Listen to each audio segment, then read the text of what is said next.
Nah, kita akan belajar tentang jenis filter yang pertama, low pass filter. Kita belajar dulu tentang apa sih itu low pass filter atau LPF. Nah, LPF merupakan filter yang melewatkan sinyal frekuensi rendah dan menghambat sinyal frekuensi tinggi. Artinya, kita ingin mendapatkan sinyal frekuensi rendah dan kita akan buang itu yang namanya sinyal dengan frekuensi yang tinggi. Nah, LPF ideal itu adalah LPF yang sama sekali tidak melewatkan sinyal dengan frekuensi di atas frekuensi cutoff. Nah, kita belajar bahasa baru nih, frekuensi cutoff. Apa itu frekuensi cutoff? Frekuensi cutoff adalah frekuensi yang membatasi antara sinyal yang akan kita buang dan sinyal yang akan kita teruskan. Tegangan di atas frekuensi cutoff sama dengan 0 volt. Selanjutnya, contoh dari LPF pasif itu bisa terdiri dari R dan C. Ini disebut sebagai low pass RC filter atau bolehlah LPF RC gitu. Terus sedangkan kalau terdiri dari R dan L itu bisa disebut sebagai low pass RL filter atau LPF RL juga boleh. RC filter itu merupakan LPF ya, yang terdiri dari R, resistor, dan C, yaitu kapasitor. Perlu kita garis bawahi, kapasitor merupakan komponen reaktif. Jadi, masukan atau input kepada kapasitor ini mempengaruhi dia gitu. Jadi dia bereaksi terhadap input. Misalkan kita punya suatu sinyal nih dengan berbagai macam frekuensi. Nanti kapasitor akan bereaksi terhadap frekuensi tersebut dengan variasi-variasi resistansinya. Apa artinya?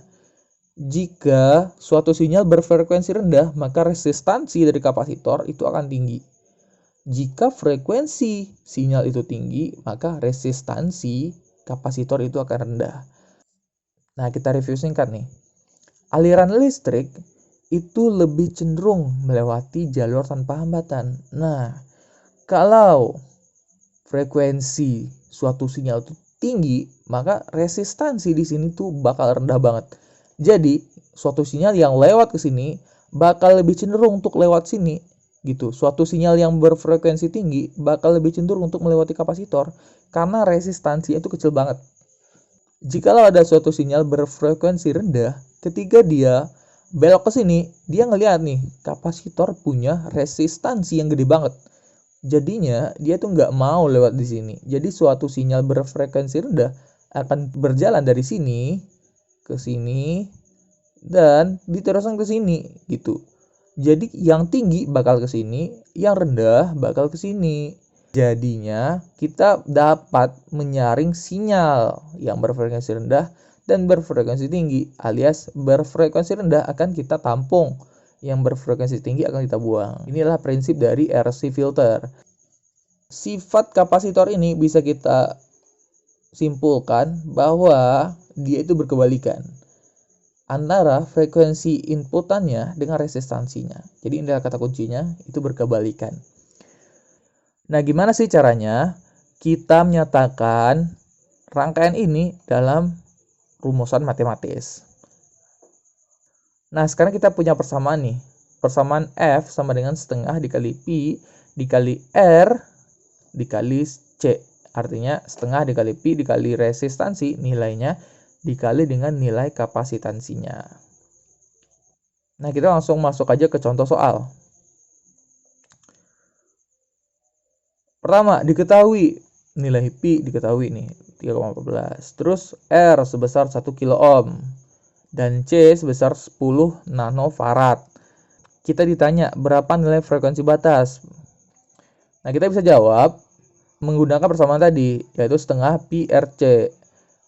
Kita ubah dulu nih 1 kilo ke satuan ohm dan 10 nanofarad ke dalam satu satuan farad. Nah, kita tinggal masuk ini. Nah, kita kaliin hingga hasilnya itu 15.900-an nih. Atau sekitar 15,9 kHz. Artinya, ini nih kesimpulannya nih. Semua frekuensi di atas 15,9 kHz akan dihambat. dan di bawahnya akan dilewatkan. Nah, di bawah 15 akan diteruskan. Kita akan mendapatkan sinyal berfrekuensi di bawah 15,9 kHz. Jenis LPF yang kedua itu RL filter, terdiri dari resistor dan induktor. Seperti kapasitor, induktor merupakan komponen reaktif. Uniknya, sifat induktor ini berkebalikan dengan kapasitor. Jikalau frekuensi masukannya tinggi, maka resistansi dari induktor juga ikut-ikutan tinggi. Nah, jadi mereka sebanding nih. Jikalau frekuensi rendah, maka resistansi pada kapasitor itu juga rendah. Artinya, saat sinyal berfrekuensi rendah lewat ke sini, dia akan menganggap ini resistansinya rendah, maka dia cenderung mau nih lewat sini. Kebalikannya, jika suatu sinyal berfrekuensi tinggi, dia akan melihat induktor ini memiliki frekuensi yang tinggi banget gitu. Jadi dia itu nggak mau lewat sini. Artinya sinyal berfrekuensi tinggi akan terhambat. Nah, di sini aja kita udah dapat menyaring gitu. Dari titik ini kita akan mendapatkan sinyal berfrekuensi rendah gitu. Nah, diteruskan nanti ke Vout-nya. Jadi, hubungan mereka ini, frekuensi dan resistansi, itu sebanding ya. Kita akan menyatakannya dalam persamaan matematis nih.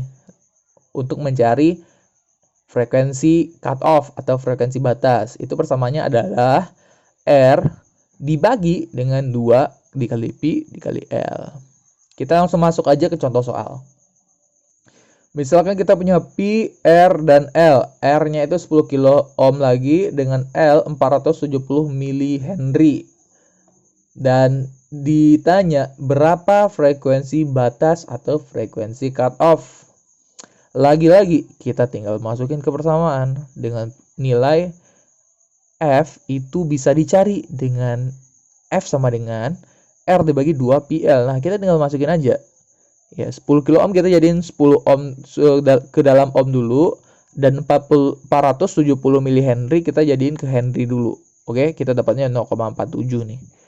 Ya, 10.000 ohm dibagi dengan 2 dikali 3,14 dikali nilai induktansinya sebesar 0,4 Henry. Nah, kita dapat suatu nilai nih 3.300-an Hertz atau sekitar 3,39 kHz.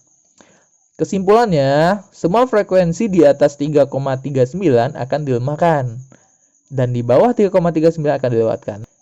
Kita akan dapetin sinyal di bawah 3,39 ini aja. Oke?